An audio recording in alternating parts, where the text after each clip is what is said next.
Hello बच्चों, Anuradha ma'am here. Welcome to my YouTube channel make concept easy. आज के video lecture में मैं आपको cash flow statement one short video lecture में समझा रही हूँ। देखो, ये आपके सीबीएसई एग्जाम में 6 मार्क्स में पूछा जाएगा। तो बहुत इजीएस्ट वे में मैं आपको कुछ स्टेप्स बता रही हूँ, आप ध्यान रखना ताकि 6 मार्क्स आपके पक्के हो जाए। देखो, सबसे पहले मैं आपको बता रही हूँ कि जब आप कैश फ्लो स्टेटमेंट का क्वेश्चन अटेम्प्ट करेंगे तो आप क्वेश्चन स्टार्ट करेंगे net profit before tax and extra ordinary item से। ये स्टार्टिंग पॉइंट होता है कैश फ्लो स्टेटमेंट का। लेकिन यूजुअली क्या होता है कि net profit before tax and extra ordinary item ये आपको क्वेश्चन में गिवन नहीं होता है। तो इसे आप कैलकुलेट करेंगे, इसे आप फाइंड आउट करेंगे। किस तरह से आप कैलकुलेट करेंगे? आप एक वर्किंग नोट बनाएंगे और वर्किंग नोट में आपको NPBT and E find out करना है। तो देखो, मैं आपको बता रही हूँ कि कैसे आप NPBT and E find out करेंगे। सबसे पहले जब आप क्वेश्चन अटेम्प्ट करेंगे तो आप लिखेंगे net profit before tax and extra ordinary item. ये आपको फुल फॉर्म में लिखना है, मैंने शॉर्ट में लिखा है लेकिन आप फुल फॉर्म में लिखेंगे। इसके बाद आप यहाँ पर जो भी अमाउंट आएगी वर्किंग नोट से उस अमाउंट को यहाँ लिख देंगे। अब मैं आपको बता रही हूँ कि आप कैसे वर्किंग नोट बनाएंगे। देखो, आप वर्किंग नोट बनाएंगे, उसमें सबसे पहले आप लिखेंगे surplus. Surplus that is balance in statement of profit and loss. ये आपको क्वेश्चन में गिवन होगा, क्लोजिंग सरप्लस भी और ओपनिंग सरप्लस भी। तो आप क्या करेंगे कि क्लोजिंग में से ओपनिंग को माइनस कर देंगे। यहां आप ब्रैकेट में लिख लेंगे क्लोजिंग माइनस ओपनिंग, और जो बैलेंस अमाउंट आएगी उसे आप सरप्लस में लिख देंगे। इस तरह से आप वर्किंग नोट स्टार्ट करेंगे। कैसे स्टार्ट करेंगे? Surplus that is balance in statement of profit and loss का जो क्लोजिंग बैलेंस है उसमें से ओपनिंग बैलेंस को आप माइनस कर देंगे और जो अमाउंट आएगी वो आप यहाँ पर लिख देंगे। अब देखो, सरप्लस में आपको कुछ आइटम ऐड करने हैं और कुछ डिडक्ट करने हैं। कौन कौन से आइटम आप ऐड करेंगे उसके लिए मैं आपको एक छोटी सी ट्रिक बता रही हूँ। ट्रिक क्या है कि आप याद रखना, ट्रिप, TRIP, ये एक वर्ड है ट्रिप, ये आप याद रखना। देखो, ट्रिप से क्या बनेगा? टी से बनेगा टैक्सेशन, आर से बनेगा रिजर्व एंड सरप्लस, आई से बनेगा interim dividend paid during the year, और पी से बनेगा प्रपोज डिविडेंड। तो ये जो 4 आइटम है ये सरप्लस के बैलेंस में ऐड हो जाएंगे। तो देखो, सबसे पहले हम ऐड करते हैं प्रोविजन फॉर टैक्सेशन। ये जो प्रोविजन फॉर टैक्सेशन है ये करंट ईयर का होगा। ये आप ध्यान रखना, क्वेश्चन में हो सकता है आपको दोनों साल का प्रोविजन मिले टैक्सेशन के लिए, लेकिन आप करंट ईयर का ऐड करेंगे। ठीक है। इसके बाद आता है रिजर्व। रिजर्व को भी आप ऐड कर देंगे। ठीक है। इसके बाद आएगा interim dividend. Interim dividend paid during the year. ये ड्यूरिंग द ईयर ये आपको क्वेश्चन में गिवन होगा, इसे भी आप ऐड कर देंगे। और फिर आप ऐड करेंगे प्रपोज डिविडेंड। देखो, जो प्रपोज डिविडेंड है ये आपको क्वेश्चन में 2 साल का गिवन होगा, लेकिन आप हमेशा प्रीवियस ईयर के डिविडेंड को ऐड करेंगे, करंट ईयर के डिविडेंड को आप कंसीडर नहीं करेंगे। समझ में आया? जो प्रीवियस ईयर का डिविडेंड है प्रपोज डिविडेंड उसे आप ऐड कर देंगे, और करंट ईयर के डिविडेंड को हम कंटिंजेंट लायबिलिटी में शो करते हैं। कैश फ्लो स्टेटमेंट में इसका कोई लेना देना नहीं है। तो ये 4 आइटम यूजुअली हम ऐड करते हैं। सरप्लस का जो हमें बैलेंस मिलता है उस अमाउंट में ये चारों आइटम हम ऐड कर देंगे। इन चारों में से 1 या 2 आइटम तो जरूर आएंगे, हो सकता है सारे आइटम आ जाएं, लेकिन 1-2 तो डेफिनेटली पूछे जाएंगे जब आप एनपीबीटी एंड ई कैलकुलेट करेंगे। तो क्लियर? अब देखो, एक और आइटम है जो हो सकता है आपके एग्जाम में पूछा जाए। वो आइटम क्या है? Extra ordinary expense. अगर बिजनेस में कोई एक्स्ट्रा ऑर्डिनरी एक्सपेंस इनकर हुई है तो उसे भी आप ऐड कर देंगे। जैसे देखो, loss of inventory due to fire, अगर आपका स्टॉक गोडाउन में आग की वजह से जल गया है तो ये एक एक्स्ट्रा ऑर्डिनरी आइटम है, ये एक एक्स्ट्रा ऑर्डिनरी एक्सपेंस है। इसे भी आप NPBT and E find out करेंगे तो ऐड करेंगे, तो इसे भी आप लिख लेंगे एक्स्ट्रा ऑर्डिनरी एक्सपेंस। अगर एक्स्ट्रा ऑर्डिनरी एक्सपेंस है, क्वेश्चन में गिवन है, तभी आप ऐड करेंगे, अदरवाइज इस आइटम को आप कंसीडर नहीं करेंगे। तो ये 5 आइटम है जो आपके NPBT and E find out करने में ऐड होंगे। क्लियर? अब देखो 2 ऐसे आइटम हैं जो आप डिडक्ट करेंगे। कौन कौन से 2 आइटम है? पहला आइटम होगा extra ordinary income. Extra ordinary income, जैसे इंश्योरेंस कंपनी ने जो आपका गोडाउन में माल जल गया है उसके अगेंस्ट क्लेम दिया है, तो ये क्या है? ये एक्स्ट्रा ऑर्डिनरी इनकम है। इसे आप डिडक्ट कर देंगे, इसे आप माइनस कर देंगे। और दूसरा आइटम होगा refund of tax. Refund of tax, इसे भी आप माइनस कर देंगे। जो अमाउंट आपको मिलेगी वो मिलेगी net profit before tax and extra ordinary item. ये अमाउंट आपको मिलेगी। इस अमाउंट को आप यहां लिखेंगे जब आप कैश फ्लो स्टेटमेंट बनाएंगे तब। समझ में आया? तो लिखेंगे net profit before tax and extra ordinary item, और जो अमाउंट आपको यहां मिली है इस अमाउंट को आप लिख देंगे यहां पर। ये आपको समझ में आ गया? अब देखो, अब हम क्या करेंगे? अब हम एडजस्टमेंट करेंगे for non cash items, non cash expenses, non operating expenses, non cash income और नॉन ऑपरेटिंग इनकम के लिए। तो जो भी नॉन कैश एक्सपेंसेस होती हैं, नॉन ऑपरेटिंग एक्सपेंसेस होती हैं, उन्हें हम ऐड कर देते हैं, और जो नॉन कैश इनकम और नॉन ऑपरेटिंग इनकम होती है उसे हम माइनस कर देते हैं। तो हम यहां लिखेंगे एडजस्टमेंट फॉर नॉन कैश और non operating items, non operating items. अब देखो, इसमें आप ऐड करेंगे नॉन कैश और नॉन ऑपरेटिंग एक्सपेंसेस को, और डिडक्ट करेंगे नॉन कैश और नॉन ऑपरेटिंग इनकम को। तो आप लिखेंगे ऐड नॉन कैश और नॉन ऑपरेटिंग एक्सपेंसेस।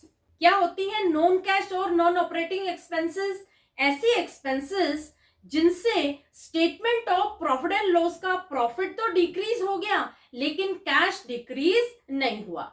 जैसे depreciation, goodwill, bad debts, provision for doubtful debts, loss on sale of fix assets, interest on long term और short term borrowings, loss on issue of debentures. तो इस तरह की जो non operating और non cash expenses होती है उन्हें हम ऐड कर देंगे। क्लियर? तो यहां जितने भी आइटम आएंगे ये सब आप इनर कॉलम में लिखते जाएंगे, और फिर आप आउटर कॉलम में जितनी भी नॉन ऑपरेटिंग और नॉन कैश एक्सपेंसेस की अमाउंट है वो ऐड करके यहां लिख देंगे। ठीक है? अब आप करेंगे माइनस। माइनस क्या करेंगे? नॉन कैश और नॉन ऑपरेटिंग इनकम। क्या होती है नॉन कैश और नॉन ऑपरेटिंग इनकम? ऐसी इनकम जिससे statement of profit and loss का प्रॉफिट तो इंक्रीज हो गया लेकिन कैश इंक्रीज नहीं हुआ। जैसे writing off liability, writing off debts, excess provision return back, profit on sale of fix assets, rent received, dividend received, interest received. तो ये सारे आइटम क्या है? ये नॉन कैश और नॉन ऑपरेटिंग इनकम है जिन्हें हम डिडक्ट करेंगे, जिन्हें हम माइनस करेंगे। तो जितने भी नॉन कैश और नॉन ऑपरेटिंग इनकम के आइटम होंगे उन्हें आप इनर कॉलम में लिखते जाएंगे, टोटल करके आप आउटर कॉलम में लिख देंगे, और यहां आप ब्रैकेट लगा देना। ब्रैकेट का मतलब क्या हुआ कि ये अमाउंट आपको डिडक्ट करनी है। क्लियर? समझ में आ गया? और जब प्लस माइनस करके जो भी अमाउंट आपको यहां मिलेगी ये होगा operating profit, operating profit before working capital changes. ये आपको ऑपरेटिंग प्रॉफिट मिल गया। अब आप क्या करेंगे कि ऑपरेटिंग प्रॉफिट में जो भी करंट एसेट और करंट लायबिलिटीज में चेंजेस हुए हैं उन्हें आप प्लस माइनस करेंगे। तो देखो वर्किंग कैपिटल चेंजेस को आप किस तरह से कंसीडर करेंगे, अगर करंट एसेट में डिक्रीज हुआ है और करंट लायबिलिटी में इंक्रीज हुआ है तो इन दोनों को आप ऐड कर देंगे, और अगर करंट एसेट में इंक्रीज हुआ है और करंट लायबिलिटी में डिक्रीज हुआ है तो इसे आप माइनस कर देंगे। तो आप क्या लिखेंगे, आप लिखेंगे add decrease in current asset and increase in current liability.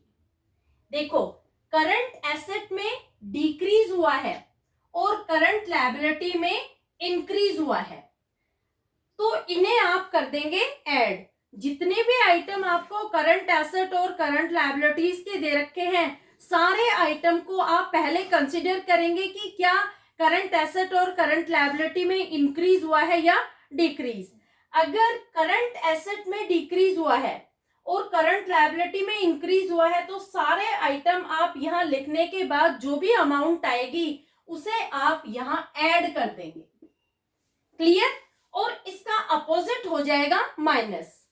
अगर करंट एसेट में इंक्रीज हुआ है, increase in current asset and decrease in current liability, तो इसे आप कर देंगे माइनस।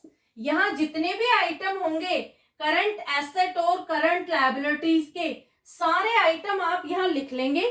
टोटल अमाउंट करके आप आउटर कॉलम में जाएंगे, अमाउंट लिखेंगे और उसे आप ब्रैकेट कर देंगे। ब्रैकेट का मतलब क्या हुआ कि आपको ये अमाउंट डिडक्ट करनी है। देखो इस कंसेप्ट को एक बार दोबारा से बता देती हूं। अगर करंट एसेट में डिक्रीज होता है तो उसे आप प्लस करेंगे, अगर करंट एसेट में इंक्रीज होता है तो इसे आप माइनस करेंगे।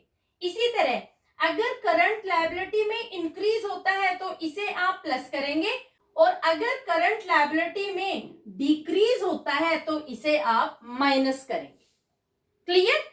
तो जो अमाउंट आप प्लस माइनस करने के बाद फाइंड आउट करेंगे ये कौन सी अमाउंट होगी, ये होगा कैश जनरेटेड फ्रॉम ऑपरेशन। तो आप लिखेंगे cash generated from operation, from operation. अब देखो इसमें से अब आपको इनकम टैक्स जो पे किया है ऑपरेटिंग एक्टिविटीज से रिलेटेड वो आप डिडक्ट करेंगे। तो आप क्या लिखेंगे, less income tax paid, income tax paid. और देखो यहां पर नेट ऑफ रिफंड आएगा, नेट ऑफ रिफंड। ठीक है, यहां नेट अमाउंट आएगी जो भी आपने टैक्स की पे की है उसमें से रिफंड की अमाउंट को आप माइनस करेंगे और जो अमाउंट बैलेंस बचेगी वो आप टैक्स पेड में लिख करके डिडक्ट कर देंगे। तो यहां आप टैक्स की अमाउंट को माइनस करेंगे। अब देखो अगर क्वेश्चन में कोई एक्स्ट्रा ऑर्डिनरी आइटम गिवन है तो उसे भी प्लस और माइनस करेंगे। तो यहां पर आप लिखेंगे एक्स्ट्रा ऑर्डिनरी आइटम, इसे भी आप प्लस या माइनस करके यहां पर लिख देंगे। ठीक है, अगर आपको माइनस करना है तो आप ब्रैकेट कर देंगे, अदरवाइज आप विदाउट ब्रैकेट रखेंगे। और जो अमाउंट आपको यहां मिलेगी ये आपको मिलेगा cash flow from operating activities और cash used in operating activities. अगर आपको नेगेटिव बैलेंस मिलता है यानी अमाउंट आपको माइनस में मिलती है तो आप लिखेंगे cash used in operating activities, और अगर आपको बैलेंस प्लस में मिलता है तो आपको मिलेगा cash flow from operating activities. Clear. तो यहां आप लिखेंगे कैश फ्लो फ्रॉम और यूज्ड इन ऑपरेटिंग एक्टिविटीज। ये जो अमाउंट मिली है ये आपको ऑपरेटिंग एक्टिविटीज से मिली है। अगर आपको माइनस में बैलेंस मिल रहा है, नेगेटिव अमाउंट मिल रही है, तो cash used in operating activity लिखना, अदरवाइज आप लिखना cash flow from operating activities. देखो, ऑपरेटिंग एक्टिविटीज बेसिक है कैश फ्लो स्टेटमेंट का। अगर आपको ऑपरेटिंग एक्टिविटीज अच्छे से निकालनी आ जाती है तो आपका क्वेश्चन कभी भी गलत नहीं होगा, क्योंकि जो इन्वेस्टिंग एक्टिविटीज और फाइनेंसिंग एक्टिविटीज है उसमें आपको 4-5 आइटम मिलेंगे, ज्यादा आइटम नहीं मिलेंगे, और वो आप बहुत इजीली लिख लेंगे। देखो, इन्वेस्टिंग एक्टिविटीज में कौन सी एक्टिविटीज आती है? इन्वेस्टिंग एक्टिविटीज में वो एक्टिविटीज आती हैं जो नॉन करंट एसेट से रिलेटेड होती हैं, जो फिक्स एसेट से रिलेटेड होती हैं। जैसे आपने बिल्डिंग परचेज की, आपने बिल्डिंग सेल की, फर्नीचर परचेज किया, मशीन परचेज की, मशीन सेल की, गुडविल परचेज की, तो ये सारी है investing activities. Non current investment भी इसी का पार्ट है। तो इन्वेस्टिंग एक्टिविटीज में अगर आप कोई भी नॉन करंट एसेट सेल कर रहे हैं तो कैश आएगा, कैश जनरेट होगा, कैश इनफ्लो होगा, तो उसे आप ऐड कर देंगे। और अगर आप कोई भी नॉन करंट एसेट परचेज कर रहे हैं तो कैश आउटफ्लो होगा, उसे आप माइनस कर देंगे। क्लियर? अब देखो, इसमें अगर आपको interest received, dividend received, rent received आता है तो ये भी आपको इन्वेस्टिंग एक्टिविटीज में ही लिखना है, ये ऐड होगा। क्लियर? तो इन्वेस्टिंग एक्टिविटीज बहुत इजी है।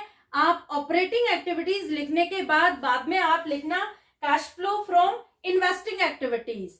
उसमें आपको सारे आइटम लिखने हैं जो नॉन करंट एसेट से रिलेटेड है। प्लस माइनस करने के बाद आपको मिल जाएगा cash flow from investing activities और cash used in investing activities. तीसरी एक्टिविटी आती है फाइनेंसिंग एक्टिविटी। अब देखो, फाइनेंसिंग एक्टिविटीज भी इजी है क्योंकि इसमें आपको वही अमाउंट लिखनी है जो शेयर और डिबेंचर से रिलेटेड है, जो सिक्योरिटीज से रिलेटेड है। अगर आपने शेयर्स इश्यू किए हैं तो कैश बिजनेस में आएगा, इसे आप ऐड कर देंगे। और अगर आपने डिबेंचर को रिडीम किया है, आपने लॉन्ग टर्म बोरोइंग की रीपेमेंट की है, तो इसे आप माइनस कर देंगे। समझ आया? तो अगर बिजनेस में पैसा आ रहा है फाइनेंसिंग एक्टिविटीज के थ्रू, जैसे शेयर्स इश्यू कर रहे हैं, डिबेंचर इश्यू कर रहे हैं, लोन ले रहे हैं बैंक से, किसी से उधार ले रहे हैं, चाहे शॉर्ट टर्म लोन हो चाहे लॉन्ग टर्म लोन हो, लेकिन पैसा तो बिजनेस में आ रहा है ना। जब पैसा बिजनेस में आएगा तो उसे हम ऐड कर देंगे। और जब आप पेमेंट करेंगे लोन की, जब आप इंटरेस्ट देंगे बोरोइंग पर, डिबेंचर पर, तो इसे आप माइनस कर देंगे। तो ये भी बहुत इजी है। प्लस माइनस करने के बाद जो भी अमाउंट आपको मिलेगी वो होगी cash flow from financing activities और cash used in financing activities. तीनों एक्टिविटीज के अमाउंट को जोड़ने के बाद आप जो कैश का बिगनिंग का बैलेंस है उसे भी ऐड कर देंगे, तो आपको मिलेगा closing balance of cash and cash equivalence. यहां हो जाता है आपका कैश फ्लो स्टेटमेंट का क्वेश्चन खत्म। क्लियर? होपफुली आपको समझ में आ गया होगा। फिर भी किसी तरह की कोई क्वारी हो तो feel free to comment in comment box. Thank you so much.